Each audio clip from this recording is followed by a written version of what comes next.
Indian Christian secular party के national president जनाब उदय कुमार साहब, इस पार्टी के सेक्रेटरी जनरल जनाब पाल देवप्रियम साहब, के हैदराबाद नगर निगम के मेयर जनाब माजिद हुसैन साहब, और देश ही नहीं दुनिया भर में दलितों की, पिछड़े लोगों की आवाज और उनके दानिश्वर इंटेलेक्चुअल जनाब प्रोफेसर कांचा इलैया साहब, बाम सेफ के प्रेसिडेंट जनाब बामन मेसराम साहब, विशप मार्टिन साहब, आदर फ्रैंकलिन साहब, दानम साहब IAS, और डैश पर यहाँ मौजूद तमाम क्रिश्चियन कम्युनिटी के रिलीजियस लीडर और दूसरे honourable office bearer of this new party और दूसरे ऑनरेबल लोग, और इस सूबे से, इस स्टेट से, मुख्तलिफ हिस्सों से आए भाइयों और बहनों, सहोदरा सहोदरी, आज पार्लियामेंट का आखिरी दिन है। मैंने सोचा पार्लियामेंट खत्म हो रहा है और हैदराबाद के ऐतिहासिक शहर में एक नई पार्टी का, क्रिश्चियन सेकुलर पार्टी का उदय हो रहा है।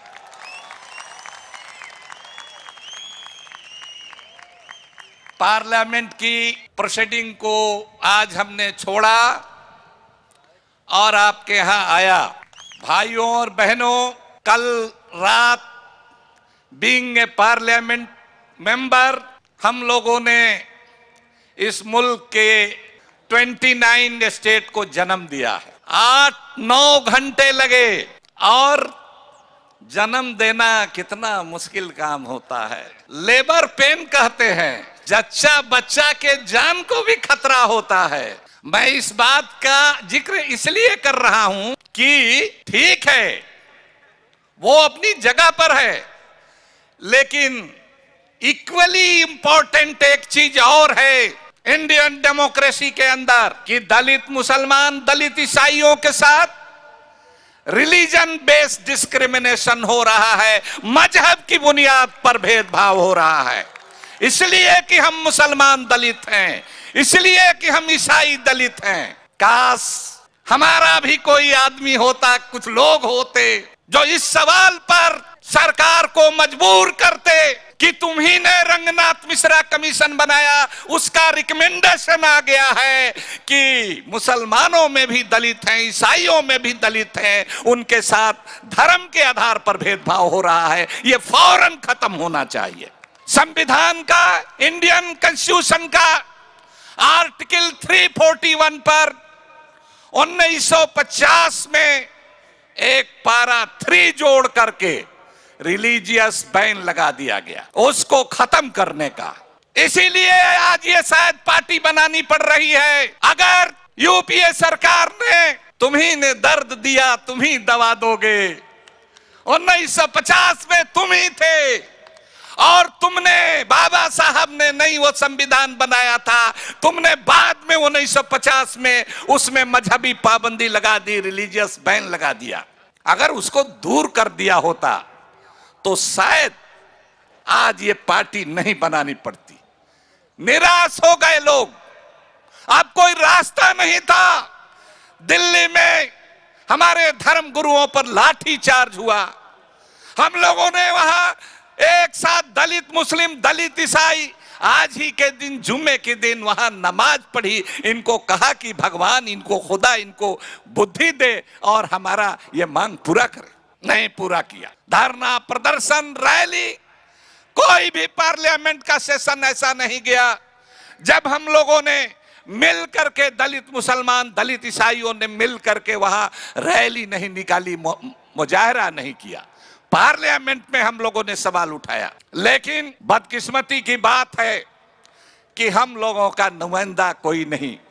हमको एक बार पार्लियामेंट में कहना पड़ा कि हमारी आवाज तो न कारखाने में तूती की आवाज बन के रह जाती है। हम ऐवान में, असेंबली में, पार्लियामेंट में अकेले हैं, लेकिन हम आवाम में अकेले नहीं हैं, हम पब्लिक में अकेले नहीं हैं। हमारी आबादी है और डेमोक्रेसी चलती है आबादी से। और हमारी बात में दम है, हमारी बात लॉजिकल है। शायद यही दुनिया का दस्तूर है। सीधा उंगली घी नहीं निकलता है, डालडा के टीन में छेद करना पड़ता है और उंगली थोड़ा टेढ़ी करनी पड़ती है। तो टेढ़ा किया है, इसीलिए पार्लियामेंट को छोड़ करके आज की कार्रवाई को मैं आया हूं। आपको मुबारकबाद देता हूं, आपको सैल्यूट करता हूं। आपने एक जोखिम का काम लिया है। ये पार्टी बनाना बड़ा जोखिम का काम है, बड़ा रिस्की है। अपना रिसोर्सेज होगा, अपने वोटर होंगे, अपना लीडरशिप होगा, तभी आपकी पॉलिटिक्स चलेगी, तभी आपकी मांग सुनी जाएगी। ऐसे जमाना, ये बड़ा बेरहम है जमाना।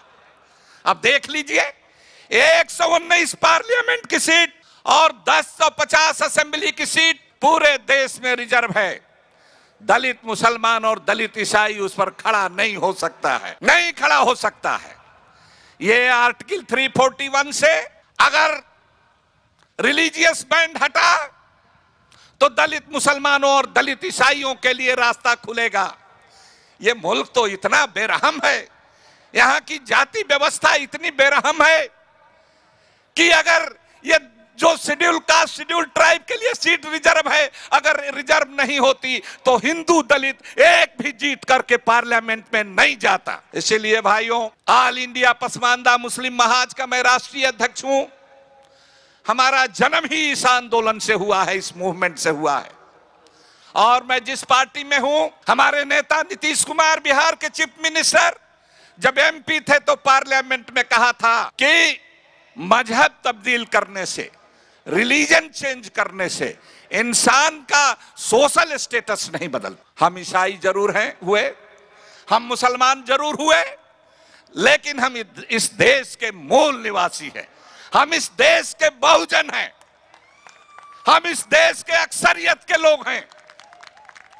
हम जिस दिन हमारे बीच से हिंदू का, मुसलमान का, सिख का, ईसाई का जो बनावटी दीवार खड़ा किया है, जिस दिन उस हट जाएगा तो हमारा आदमी लाल किले पर झंडा फहराएगा। उधार के अपना लीडरशिप बिना पैदा किए नहीं बात बनती है। गैर परों से उड़ सकते हो, एक शेर पढ़ करके खत्म कहता हूं, गैर परों से उड़ सकते हो। कबूतर उड़ रहा है ना, गैर परों से उड़ सकते हो हद से हद दीवारों तक, अंबर तक तो वही उड़ेगा जिसके अपने पर होंगे, जिसके अपने पर होंगे।